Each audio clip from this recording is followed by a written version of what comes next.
Good day, and thank you for joining us for another edition of Conversations with AARP. I'm Troy Deshabere-Schuster, State Director for AARP in the Virgin Islands. In this episode, we will focus on the crucial role of entrepreneurship in building economic prosperity. However, as many small business owners can attest, the journey to prosperity is often met with many challenges.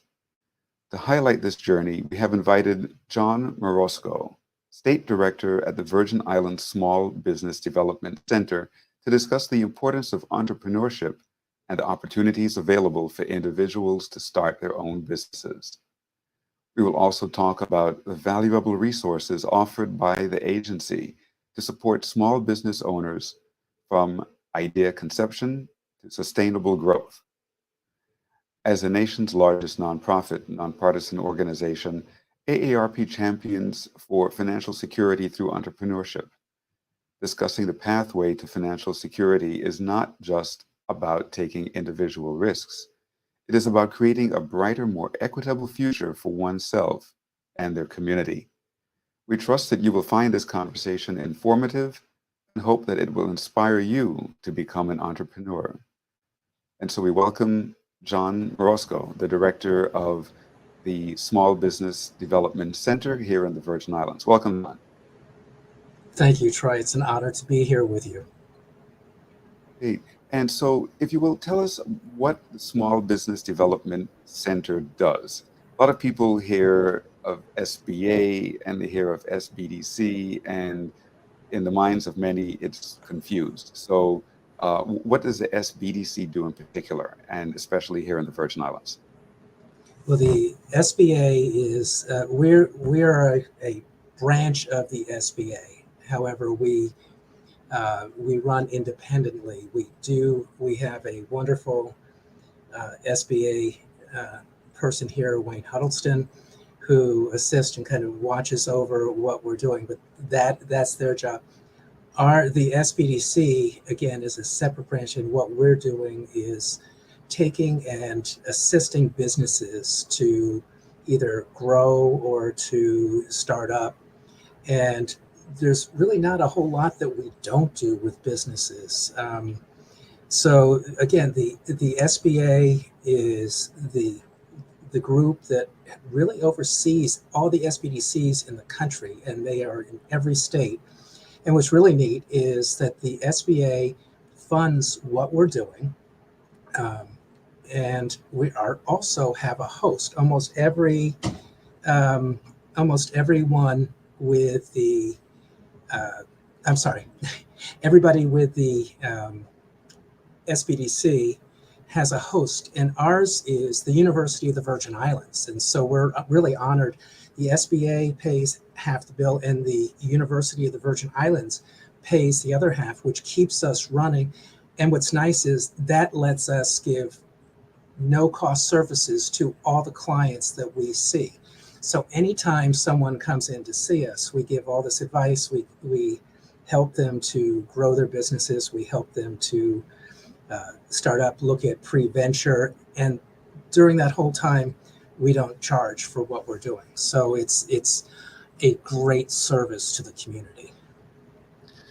We often hear that many new businesses, or the vast majority of new businesses, end up closing in their first year.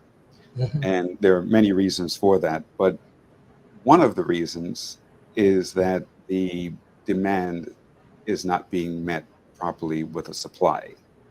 So we have people, for instance, who may have an idea of a business, and it may seem like a great idea, but there's no demand for that type of business. And so they get it off the ground, and then they don't have customers, they don't have clients.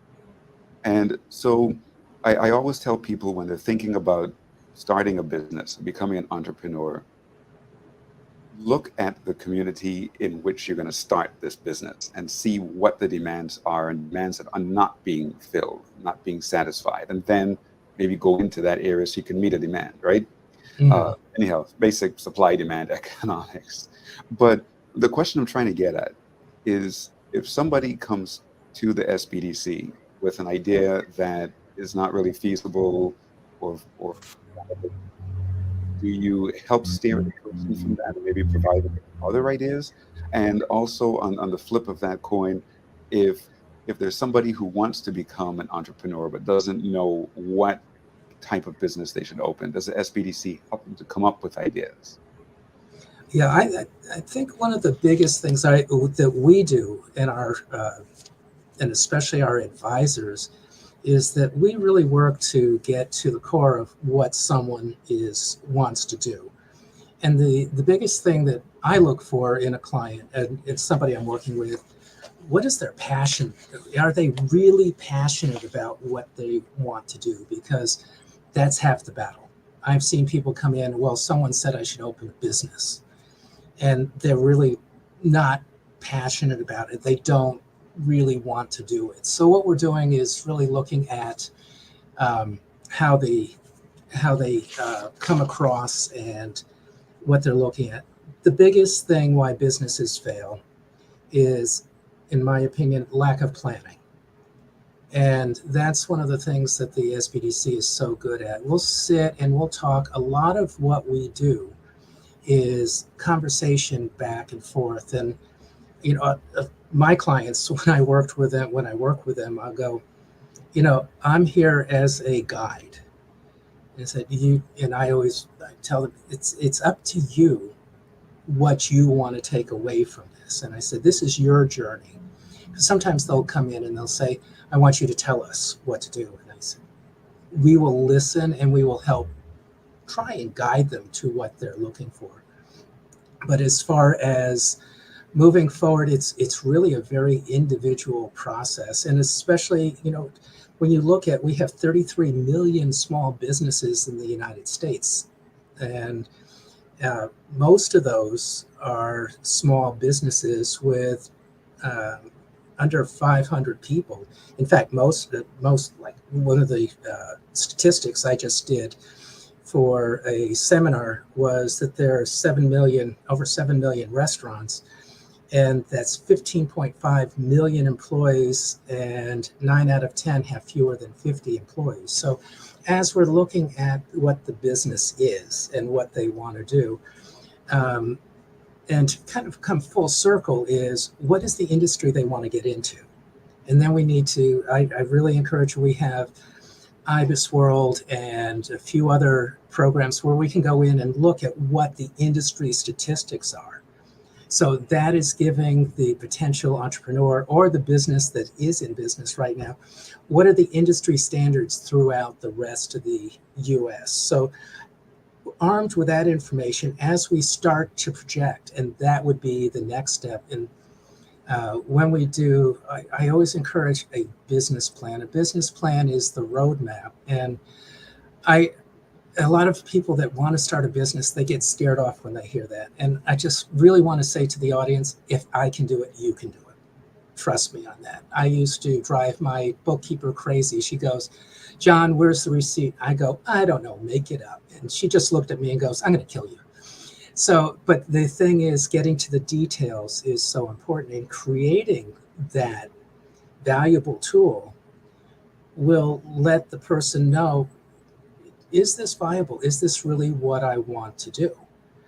And as we put that together, when we look at a business plan, the most important piece that we start with are the financials.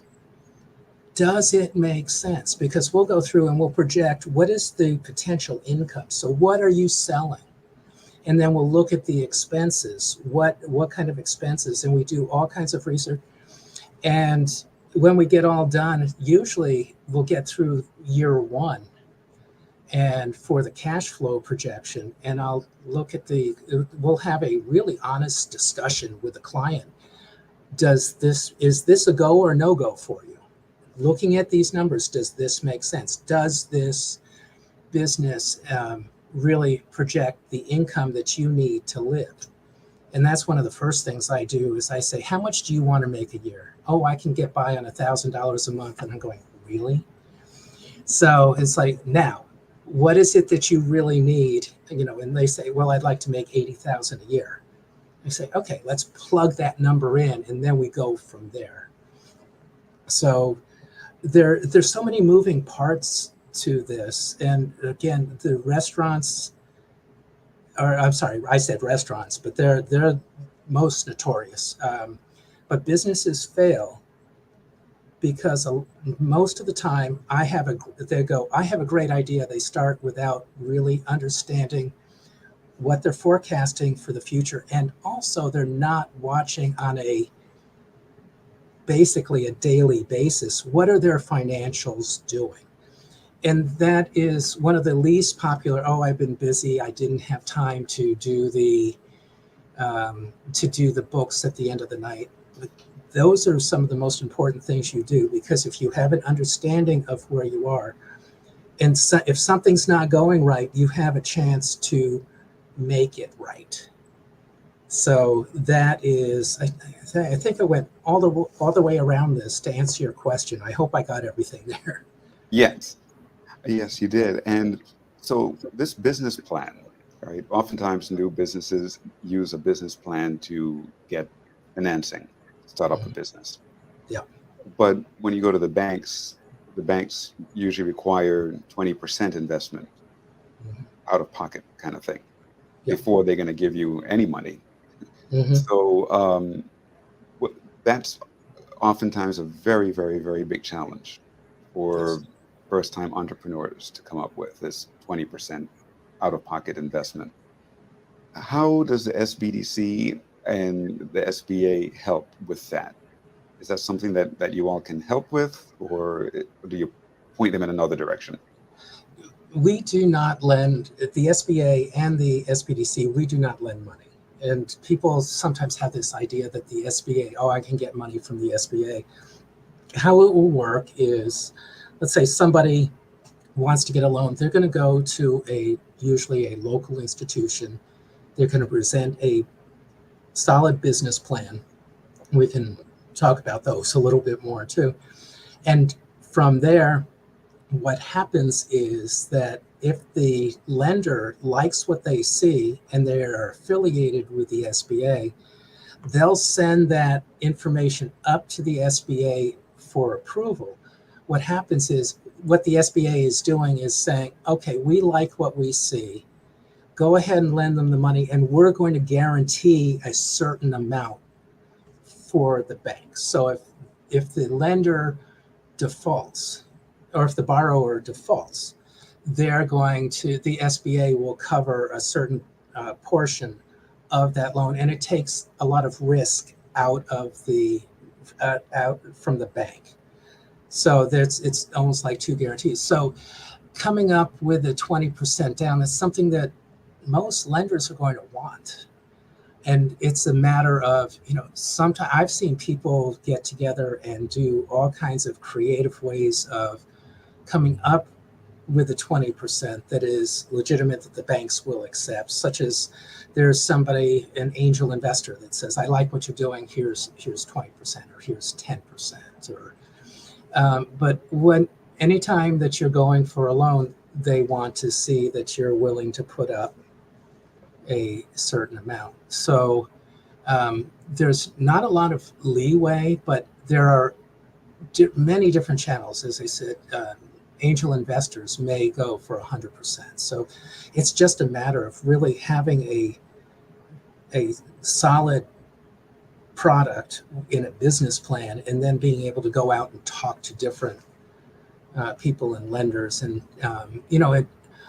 when I have clients that are going, they say, what bank should I go to? And we're not really allowed to say one bank over another, because that would be a conflict of interest. However, what I usually say is, you go out and interview the banks, see who you would like to deal with, and see what their requirements are. And so going out, yes, you have the business plan almost done. Ask the lender, or the bank in this case, I'm saying it was a bank, ask them what they want as far as your business plan when you submit this, because the business plan has to speak to them.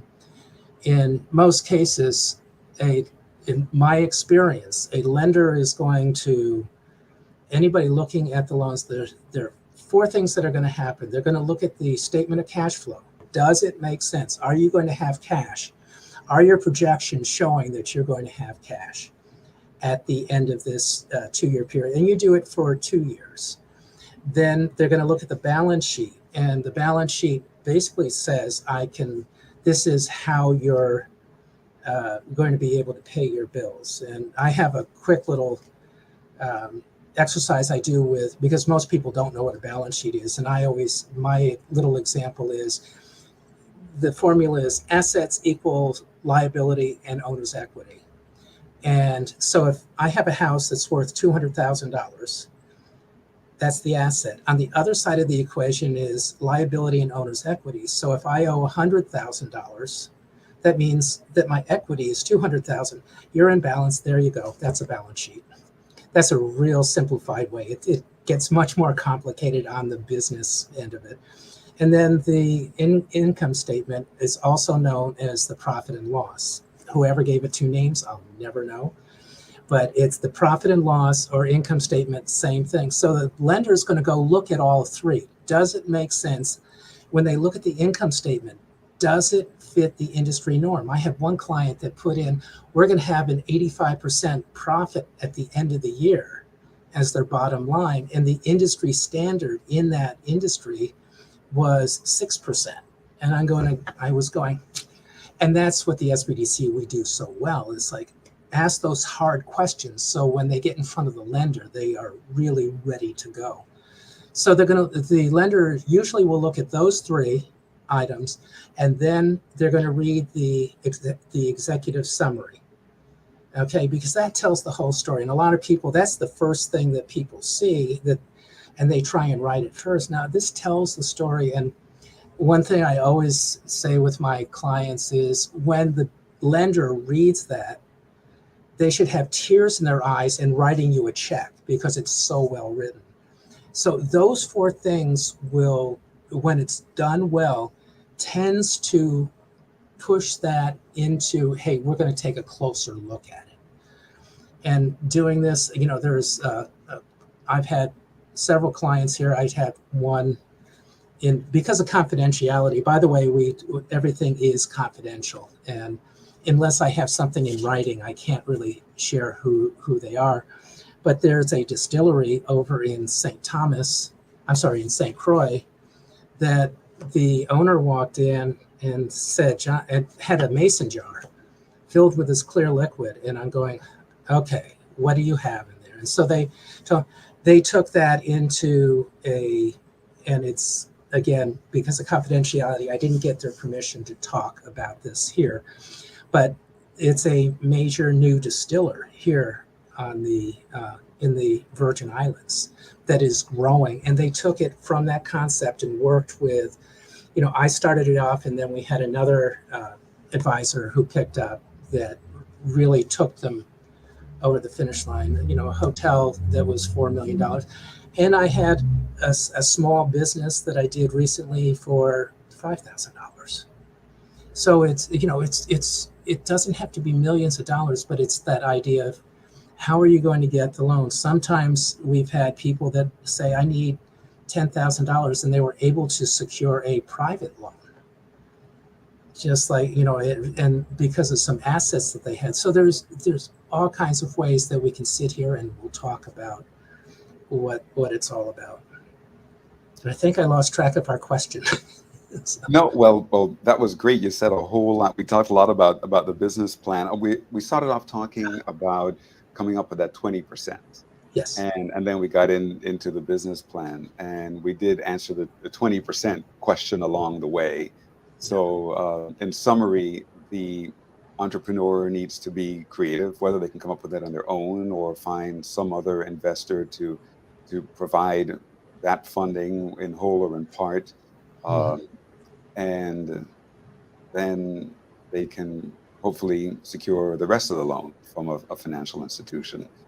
But again, the business plan is central, and having a good statement of cash flows, your balance sheet, or the profit and loss also, and your executive summary, all of those are very important. Now, once you have your plan, And once you have your funding, right, there's still so many steps that one has to go through here in the Virgin Islands, or anywhere for that matter.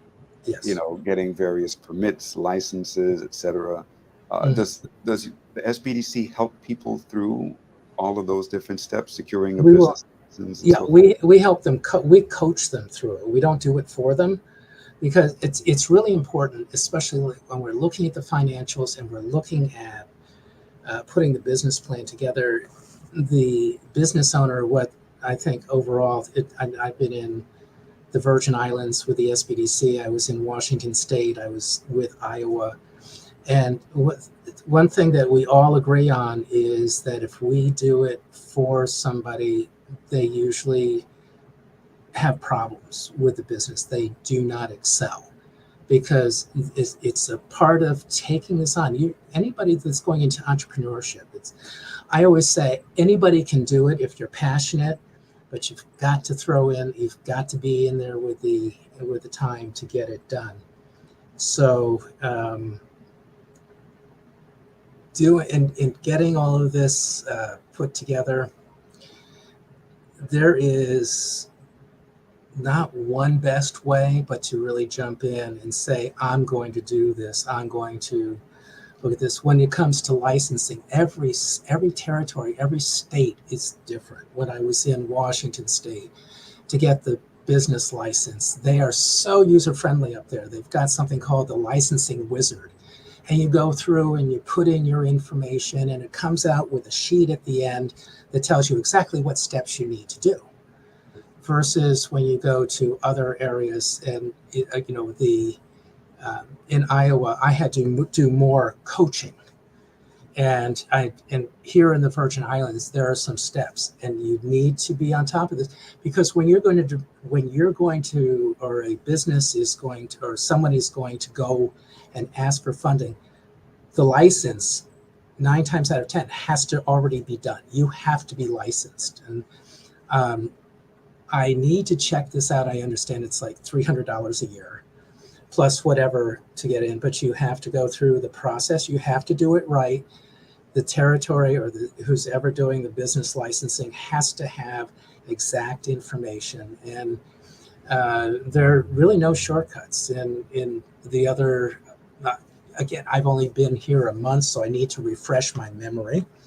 But in the others, most likely you go through the Secretary of State up there and you make sure that your name is available as a trade name, and then you go through the next steps, which is getting the license itself.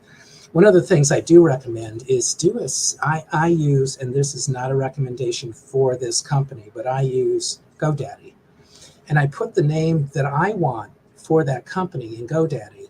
And if it comes up that no one has it, I'm going, good, that's a good start. If somebody already has it, you might have a conflict in getting that trade name. And again, it just depends. We're down here in the Virgin Islands. So if this other trade name is in, I'm going to say Washington State, there may not be a conflict. But it's always best to go in without, and get a name that works for you. I've had some people that were just distraught because they wanted a particular name for their company. It's like, can't do it. Someone else has already gotten it. So. Several years ago, I was standing in the Department of Licensing and Consumer Affairs on St. Croix, and a much older gentleman, probably in his early 70s, came in trying to get a business license because he was selling homemade local fruit juices out of his home. Mm-hmm. And apparently somebody stopped him and told him that he had to get a business license in order to sell this food product, these local juices. And when he went into licensing and consumer affairs and they were telling him all the steps he has to go through, he became very frustrated, especially being an older person and not wanting to have to go through all of this. He's thinking, this is just a hobby, trying to make a little bit of money off of it. And he was almost brought to tears. Would the SBDC help somebody like that, a much older person who just wants to make some money off of their hobby, but they need to get a business license? Will you all point them in the right direction and give them all the counseling that they need? Yes, that's important. That's it. We'll do. It's like, okay, bring in the applications. Let's fill everything out ahead of time. So, and that's the fun part is what we do. And as I think I was saying earlier, I get paid to play doing this job.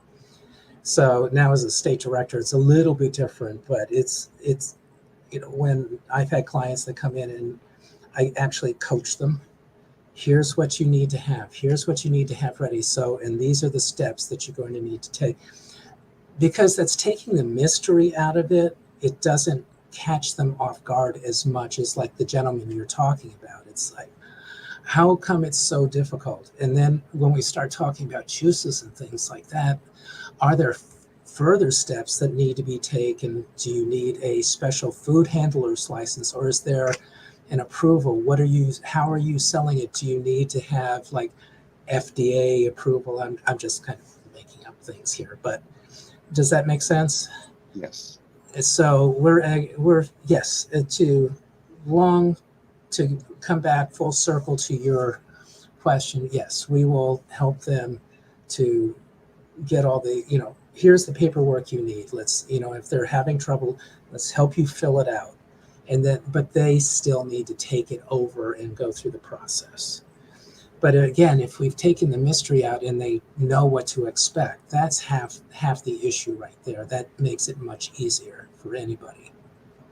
Great. Well, I'm so happy to hear that, because at AARP, we encourage people of all ages, 18 years of age and older, to become entrepreneurs, but especially the older population, the 50 plus, and especially after they retire, to make some extra income. So I'm glad that the SBDC will help the smallest, tiniest home business or hobby business to get started. So we have just a couple of minutes left. Can you tell us, how can people find more information at SBDC? How can they come in contact with your office? Well, they can give us a call at 340-693-1694, or look us up on Virgin Islands SBDC, so it's visbdc.org, or just stop by one of our offices. We have an office in St. Thomas, we have an office in St. Croix, and we have a satellite office in St. John. And if somebody's really having trouble getting out, we have 2 vans, one on each island, that we will actually, it's a mobile office.